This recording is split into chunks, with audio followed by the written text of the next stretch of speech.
இன்றைக்கி வெள்ளிக்கிழமை மத்தியானம் எங்கள் வீட்டு சாப்பாடு கீரை குழம்பு, பாலக்கீரை. இது பாலக்கீரை பருப்பு போட்டு கடைஞ்சி வச்சுருக்கு. இது அவரைக்காய் சீனி வரக்காய் போட்டு அப்பளம், மிளகு வறுத்தல். இதுதான் இன்றைக்கி எங்கள் வீட்டு சாப்பாடு. வாங்க ஃப்ரெண்ட்ஸுங்க, சாப்பிடலாம்.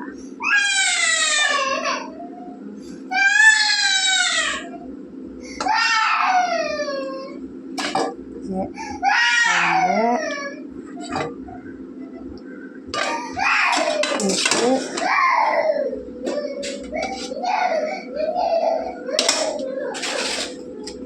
அப்பளம், மிளகு வறுத்து எனக்கு ரொம்ப பிடிச்ச பொருளாக இருக்குது. இதுதான் ஃப்ரெண்ட்ஸுங்க இன்றைக்கி எங்கள் வீட்டு சமையல். லைக் பண்ணுங்கள், ஷேர் பண்ணுங்கள், சப்ஸ்கிரைப் பண்ணுங்கள் ஃப்ரெண்ட்ஸுங்க. அடுத்த வீடியோவில் பார்க்கலாம்.